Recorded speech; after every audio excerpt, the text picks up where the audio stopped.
In the spring of 1933, deep in the unforgiving Siberian wilderness, a silent island awaited its visitors. It had no shelter, no food, not even a name on most maps. It would come to be known as Nazino Island, but history remembers it by a darker name, Cannibal Island. This is not a horror film. This is not fiction. What happened on that desolate patch of land is one of the most chilling state-sanctioned nightmares in modern history. A place where humans turned on each other not out of malice, but out of starvation and madness. And it was all orchestrated by the brutal machinery of Joseph Stalin's Soviet regime. It all began with Stalin's plan to cleanse the cities. His government was obsessed with control.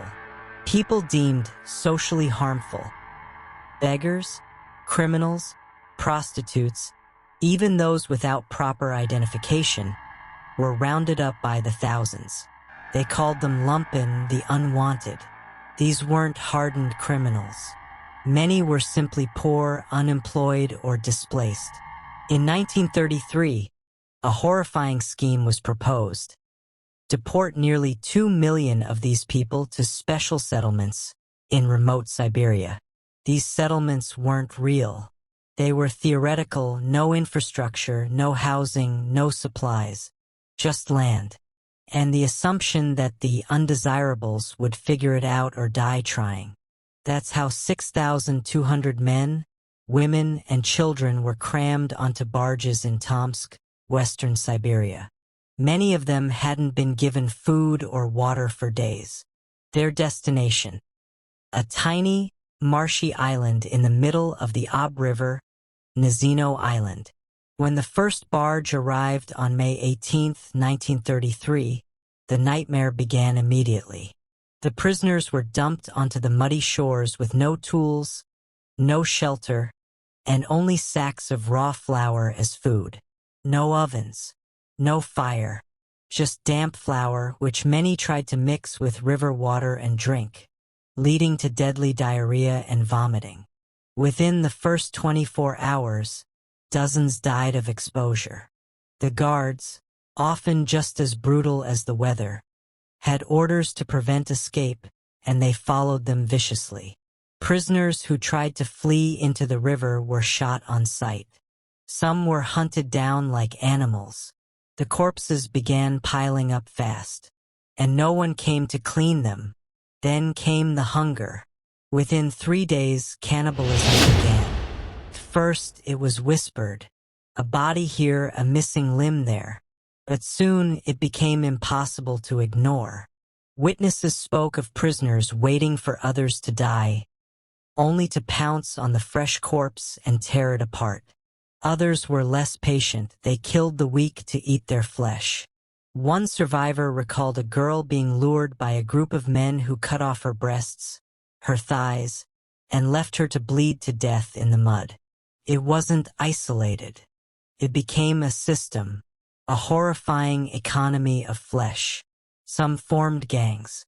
Others traded food for body parts.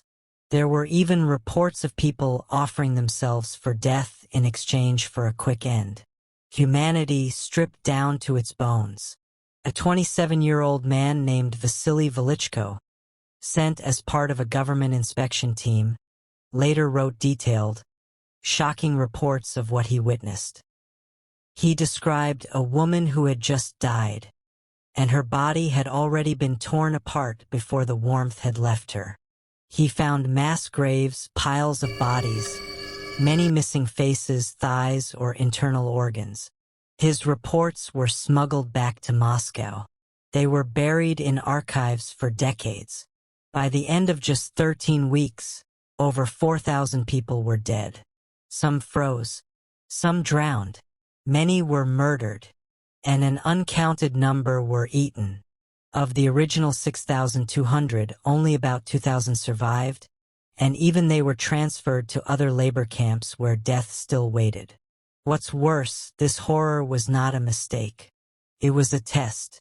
The Soviet regime had deliberately chosen Nazino Island as an experimental settlement, to see if prisoners could be made to survive in remote exile with no support. Stalin's ministers knew the conditions were unlivable. The deportees had no training, no supplies, and no chance. They were human guinea pigs. And when they began dying and turning to cannibalism, the central authorities looked the other way. When the full extent of the tragedy finally reached high-ranking officials, it was not the horror of cannibalism or mass death that concerned them. It was that the incident might make the regime look bad. The reports were buried, witnesses silenced, survivors forgotten. Nazino Island was erased from Soviet textbooks and rarely spoken of again, even after Stalin's death. But in 1988, when the Soviet Union began to collapse, the truth clawed its way back from the grave. Declassified files revealed the raw, unfiltered horror of what had happened. Survivor testimonies, faded photographs of decomposed bodies, and bureaucratic memos dripping with cruelty. Nazino Island was no longer a myth. It was real. It had happened, and no one had been punished. Today, Nazino Island remains abandoned, overgrown, swampy, and quiet. But beneath the moss-covered soil lie the bones of a forgotten genocide. No memorial, no graves, just a place wiped from memory, where starvation made monsters out of men. The few survivors who later spoke out described the trauma not with rage, but with numb disbelief. They had watched humanity dissolve. One woman told investigators, "When I saw a man eat his own friend, I thought I was in hell. But hell has rules. This had none." The guards, many of them barely trained, became executioners and gods. Some shot prisoners for amusement. Others sold what little food they had in exchange for gold teeth pulled from corpses. One local recalled that after the experiment ended, wild dogs arrived on the island, feeding on the abandoned dead for weeks. The smell hung in the air for miles. This was not an isolated case. It was just the most extreme example of Stalin's déclassing operation, a campaign to remove the poor, sick, and politically unwanted from Soviet cities. Between 1930 and 1933, over 2 million people were deported to these so-called special settlements. Many died from cold, disease, or starvation. Nazino was merely the most visible scar on a body rotting from the inside. But the true horror is how close this came to being erased. For decades, Soviet history books were silent. Not a word about the thousands who died. No trials. No accountability. In the 1950s, when the area was surveyed again, officials were ordered to avoid Nazino altogether. It was tainted, and yet the earth never forgot. Locals still spoke of it in whispers, of bones washing up during floods, of human teeth found among tree roots. Ghost stories, they called them, but they were real. Only in the late 1980s, with the fall of the Soviet Union, did the archives open. Investigative journalists, human rights activists, and historians began piecing the truth together. They found the original transport lists, the reports from Vasily Velichko, the faded photographs showing corpses missing flesh, some with arms hacked off, jawbones missing, or skulls cracked like eggs. One haunting image, taken secretly by a local, shows a row of skeletons propped against a log, arranged as if still waiting for food, their mouths open, their eyes long gone. In 2002, nearly 70 years after the event, a single wooden cross was erected on the island in memory of the victims. No tourists come here, no plaques, just wind and water and trees. It's a quiet place now. But if you stand there long enough, with the river whispering through the reeds, you might still hear the echoes.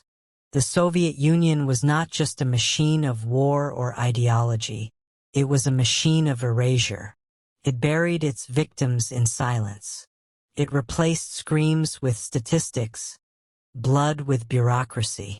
But Nazino Island is proof that the truth can't be buried forever. Thousands were dumped like trash. They died nameless. They were eaten.